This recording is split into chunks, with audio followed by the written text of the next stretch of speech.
हम होंगे कामयाब एक दिन, वो मन में है विश्वास, पूरा है विश्वास।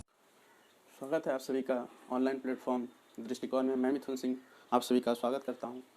आज जो है प्राचीन भारत से हम टॉपिक को स्टार्ट कर रहे हैं। इतिहास का पहला चैप्टर आपका जो है प्राचीन भारत से ही शुरू होता है। तो इसमें जो है आप जैसा देख पा रहे हैं कि भारत का नामकरण जो है किस प्रकार से किन किन माध्यमों से पड़ा है, किस तरीके का नाम जो है अलग अलग तरीके से आप जैसे कि जानते हैं। सबसे प्राचीन जो है आर्यावर्त के नाम से जाना जाता है। उसके बाद फिर विभिन्न माध्यम से जो हमारे स्रोत से जो प्राप्त हुए हैं नामकरण भारत के, उसको ही हम जो है यहाँ पे लिखने का प्रयास किए हैं। जैसे महाकाव्य जैसे कि हो गए 2 रामायण महाभारत, फिर जो है पुराण हमारे 18 हो गए। इन दोनों से जो हमको प्राप्त हुआ है, इन दोनों स्रोत से जो प्राप्त हुआ है नाम, वो भारतवर्ष या भारत का देश नाम जो है हम लोगों को पता चलता है महाकाव्य और पुराण से। और इंडिया का नाम जो है यूनानियों के माध्यम से पड़ा है। वो जो है सिंधु नदी को इंडस के नाम से मतलब उन लोगों के द्वारा जो है कहा गया, और उसी के कारण जो है इसका नाम इंडिया दिया गया। उसके बाद जो है मध्यकालीन समय में जो है मुस्लिम इतिहासकार जो भी आए, जैसे अलबुर्नी वगैरह आए, जो भी आए मुस्लिम इतिहासकार, उन्होंने ही जो है सिंधु नदी को हिंदू के नाम से जो है उल्लेखित किया, और उन्हीं के द्वारा जो है हिंदुस्तान नाम दिया गया और हिंद जो है कहा गया सर्वप्रथम। तो ये बात हो गई कि भारत के नामकरण की। अब आते हैं कि हमारे भारतीय इतिहास का जो प्रमुख स्रोत में से एक है वो वेद है, जो बाद में जो है आप देखेंगे कि बहुत सारे इतिहासकार, जैसे कि हमारे प्रमुख स्रोत में से जैसे कि हो गया राजतरंगिणी जो कल्हण ने लिखे हैं। उसके बाद जो है फिर देखेंगे विभिन्न इतिहासकारों के द्वारा जो हमारे भारतीय इतिहास को लिखने का प्रयास किया गया है, उसके बारे में हम जानेंगे और समझेंगे। अभी जो है हम वेद के बारे में चर्चा करते हैं। तो सबसे प्राचीन जो वेद है वो ऋग्वेद है, और हम ऊपर में उपवेद को जो है चारों वेद के उपवेद को भी जो है हम संकलित करने का प्रयास किए हैं। तो इसमें आप देखेंगे कि ऋग्वेद का जो इम्पोर्टेंट जो जहाँ से प्रश्न बनते हैं उसको हम जो है एक जगह जो है कलेक्ट करने का प्रयास किए हैं, और उसको एक संरचना के रूप में जो है हम देने का प्रयास किए हैं। तो आप ये देखें कि ऋग्वेद जो है ऋचाओं के क्रमबद्ध ज्ञान के संग्रह को ही हम जो है ऋग्वेद कहेंगे। ऋग्वेद में क्या है कि जो भी मंत्र वगैरह है, जितने भी ऋचाएं हैं, उसको एक क्रम के रूप में सजाया हुआ है, और उसी के संग्रह को जो है ऋग्वेद कहेंगे। इसमें जो है कुल 10 मंडल है, 228 सूक्त है, 10,462 ऋचाएँ हैं। जो ऋचाएँ सबसे ज़्यादा जो है ऋचाएँ इंद्र के लिए उल्लेखित है वो 250 हैं, और अग्नि के लिए जो है 200 ऋचाएँ संकलित किया गया है। इसके लिए जो है 200 ऋचाएँ और 250 इंद्र के लिए है। आर्य का जो राजनीतिक प्रणाली और उसके इतिहास का जो पता चलता है वो सर्वप्रथम हमें ऋग्वेद से ही जो है इसके बारे में पता चलता है।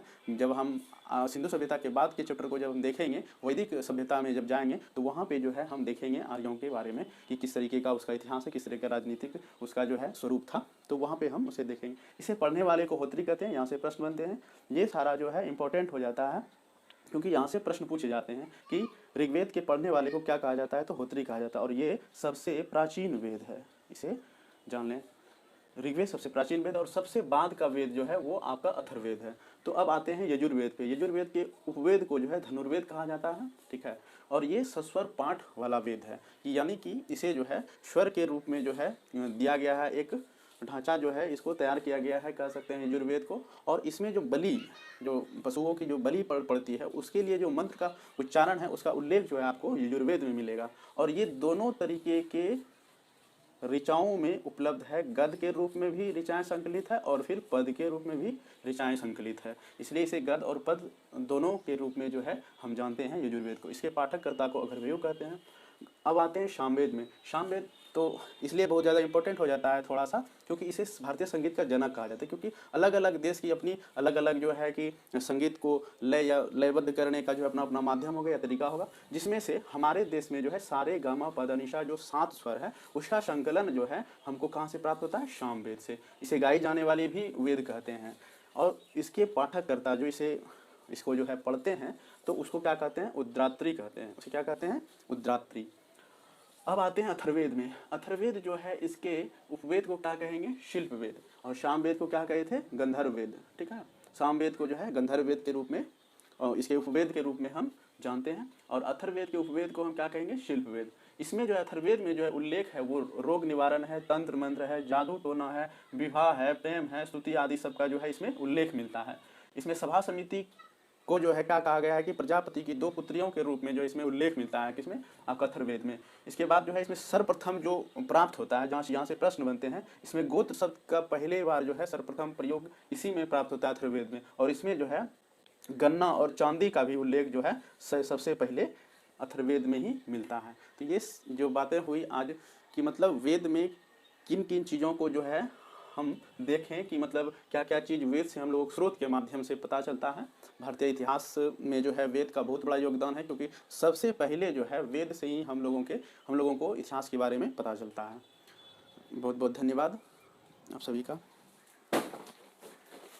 वेद के आगे अब हम वेदांत और पुराण के बारे में देखेंगे, फिर साहित्यिक स्रोत भी देखेंगे। आप लोग जो है कि इन बातों को समझ लें कि जो भी कलेक्शन और जिस रूप में आप लोगों के सामने हम दे रहे हैं, उसको जो है आप स्क्रीनशॉट लेकर के आप भी नोट्स तैयार कर सकते हैं। क्योंकि ये जो संकलन है, ये कह सकते हैं कि आपका जो है लुसेंट हो गया, क्राउन हो गया, फिर एनसीईआरटी हो गया, घटना चक्र हो गया, इन सारे का सबमर्ज है, जहाँ से प्रश्न न के बराबर छूटने का चांस है। तो इसलिए जो है कि इसे जो है आप लोग सीरियसली देखें और जहाँ तक हो सकता है इसे जो है ज़्यादा से ज़्यादा दोस्तों के बीच शेयर करने का प्रयास करें, जिससे कि वो भी इसका लाभ ले सकें, अपनी तक ही सीमित ना रखें। क्योंकि बहुत मेहनत से जो है हम इन सारे जो है कंटेंट को एकत्रित करने का प्रयास किए हैं, इसका भी ध्यान रखें और अपने लाभ के साथ साथ दूसरों को भी लाभ मिले। शिक्षा का मूल उद्देश्य यही है, क्योंकि शिक्षा ही एक ऐसा कहा जाता है कि धन के रूप में संचित होता है, जो कि जितना भी हम व्यय करें तो वो फैलता ही है या वो बढ़ता ही है। इसलिए जो है अपने तक किसी भी ज्ञान को सीमित ना रखें। तो अब आते हैं वेदांत की तरफ। तो वेदांत में जो है 6 वेदांत है, आप लोगों को पता ही है। तो उसका नाम इस प्रकार है, शिक्षा है, फिर ज्योतिष है, कल्प है, व्याकरण है, निरुक्त है, छंद है। इससे प्रश्न नहीं आते हैं। यदि क्वेश्चन भी आएगा तो वेदांत कितने हैं, तो 6 हैं। पुराण कितने हैं, 18 हैं। इसमें से जो है 5 पुराण है, जिसमें से 3 पुराण जो है आपका इम्पोर्टेंट हो जाता है। 5 पुराण इसलिए इसमें डालने का प्रयास किए क्योंकि यहाँ से जो है आपका राजाओं का जो वंशावली मिलता है इन्हीं 5 पुराण से जो है प्राप्त हुआ। इसलिए ये 5 पुराण, इसमें से मत्स्य पुराण सबसे प्राचीन पुराण है, प्राचीनतम पुराण है, इसलिए यहाँ से प्रश्न बनते हैं। और ये जो है आंध्र सातवाहन वंश का जो है यहाँ से उल्लेख प्राप्त होता है मत्स्य पुराण से। ठीक है, वायु पुराण से जो है गुप्त वंश के बारे में पता चलता है। वायु पुराण को इस तरह से भी याद रख सकते हैं, क्योंकि वायु है तो वो गुप्त है, दिखता नहीं है, इसलिए गुप्त वंश। ठीक है, तो ये छोटी छोटी चीज़ें हैं जो कि आपके मेमोरी में जो है लंबे पीरियड के लिए रहे कैसे, उसको भी हम देखते जाएंगे। ठीक है, जैसे वायु है तो ये वायु पुराण जो है गुप्त वंश का जो है मतलब मिलता है उल्लेख, यहाँ से साक्ष्य जो है प्राप्त होता है वायु पुराण से ही गुप्त वंश का। और विष्णु पुराण से जो है मौर्य वंश का। विष्णु जो है चंद्रगुप्त मौर्य थे, ऐसे मतलब कह सकते हैं कि विष्णु जो थे, याद रखने के लिए ये सारी चीज़ें जो है बोला जाता है, सिर्फ याद रखने के लिए, या कुछ भी बातें जो बोला जाता है या तो आपको इनकरेज करने के लिए, मोटिवेट करने के लिए, या फिर मेमोरी में लंबे पीरियड तक जो है कैसे बने रहे, उन चीज़ों के ही संदर्भ में बोला जाता है। आप इसे अदरवाइज किसी भी सेंस में ना लें कि मतलब क्यों बोला गया, कैसे बोला गया। तो ये सिर्फ मेरा इंटेंशन इतना ही रहता है कि आपके दिमाग में कोई भी कंटेंट लंबे पीरियड तक के लिए कैसे रहे, यही मेरा मूल उद्देश्य है। तो आप जो है फिर ब्राह्मण पुराण हो गया, फिर जो है आपका भागवत पुराण हो गया। इन 5 पुराणों से जो है राजाओं के वंशावली का उल्लेख मिलता है, जिसमें से हम आपको 3 पुराण के बारे में जो बोले, और तीनों पुराण के बारे में जो है आप देखें कि किन किन राजाओं का जो है, किन किन वंश का जो है वंशावली हमें प्राप्त होता है। जैसे मत्स्य पुराण आंध्र सातवाहन का पता चलता है, वायु पुराण से गुप्त वंश का पता चलता है, और विष्णु पुराण से मौर्य वंश का पता चलता है। हमने कहा कि वायु छुपा हुआ है, दिखाई नहीं पड़ता, इसलिए वायु पुराण हो गया। वायु जो है ये पुराण जो से जो है गुप्त वंश हो गया, क्योंकि वायु छुपा हुआ है वो गुप्त है। ठीक है, वायु छुपा हुआ है वो गुप्त है, इसलिए गुप्त वंश। विष्णु पुराण जो है हमने कहा कि चंद्रगुप्त मौर्य विष्णु का ही कह सकते हैं अवतार, याद रखने के लिए। ठीक है, तो विष्णु पुराण जो है मौर्य वंश, और मत्स्य पुराण आंध्र सातवाहन जो है कह सकते हैं कि वो मछली जो है, मतलब कह सकते हैं कि एक अंधा मछली भी होता है। ठीक है, तो कह सकते हैं कि आंध्र सातवाहन जो है मत्स्य पुराण जो है ये मिलता है इसका साक्ष्य यहाँ से। अब आते हैं साहित्य में। साहित्य जो है उसमें बौद्ध साहित्य और जैन साहित्य जो है बहुत ज़्यादा इम्पोर्टेंट है, क्योंकि बौद्ध साहित्य और जैन साहित्य से ही जो है बहुत सारे स्रोत का जो है पता चलता है। जैसे बौद्ध साहित्य में कौन कौन सा आ जाता है, आपका विनय पिटक आ गया, फिर सूत पिटक आ गया, अभिधम पिटक आ गया, फिर महावंश है, दीपवंश है, उसके बाद ललित विस्तार है, दिव्यावदान है, बुद्ध चरित्र है जिसका लेखक अश्वघोष है, फिर महाविभास है, फिर जातक आदि। ये सारे बौद्ध साहित्य से प्रश्न जो बनते हैं किस तरीके का कि पूछ देगा कि ललित विस्तार जो है कौन सा साहित्यिक स्रोत है, ठीक है। तो आप जो है बौद्ध साहित्य कह सकते हैं। ज़्यादातर जो है देख रहे हैं कि जिस तरीके से यहाँ पे करीब जो है 1 2 3 4 5 6 7 8 9 10 मतलब 10 से भी ज़्यादा जो है बौद्ध ही साहित्य प्राप्त है, ठीक है। तो जैन साहित्य जो है मुख्यतः 3 ही है, कल्प सूत्र हो गया, भगवती सूत्र हो गया, आचारांग सूत्र हो गया आदि। यानी कहने का मतलब है कि जैन साहित्य वो साहित्य जिसके लास्ट में जो है सूत्र लगा हुआ हो, वो सारे का सारा जो है वो जैन साहित्य के अंतर्गत आ जाएगा। तो ये तो हो गई मतलब स्रोत की बातें। अब इसमें जो है जो स्रोत है और हम जो देखेंगे आगे, तो उसमें देखेंगे बहुत सारी जो है इतिहासकार जो लिखे हैं, जैसे इंडिका हो गया या फिर कल्हण का राजतरंगिणी हो गया, जो हम लोग जो है उसके बारे में भी जानेंगे, जो नेक्स्ट क्लास में हम उसके बारे में चर्चा करेंगे। प्राचीन भारत का जो स्रोत है, मुख्य स्रोत कहाँ कहाँ से किस तरीके का प्राप्त हुआ, उसके बारे में आज हमने चर्चा किया।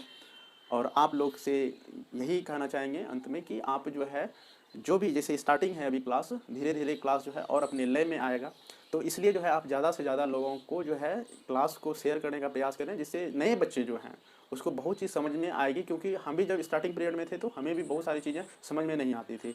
अब धीरे धीरे पढ़ते पढ़ते बहुत चीज़ें जो है समझ में आई, जो हम जो है कोशिश कर रहे हैं कि उसको बहुत ही कम शब्द में और बहुत ही सटीक एक संरचना के रूप में जो है प्रोजेक्ट करने का प्रयास करें, ताकि मेमोरी में लंबे समय के लिए वो रहे। और बाकी बातें किताब में बहुत सारी चीज़ें लिखी हुई है। बहुत बहुत धन्यवाद आप लोगों का, आपको देखने के लिए। Thank you.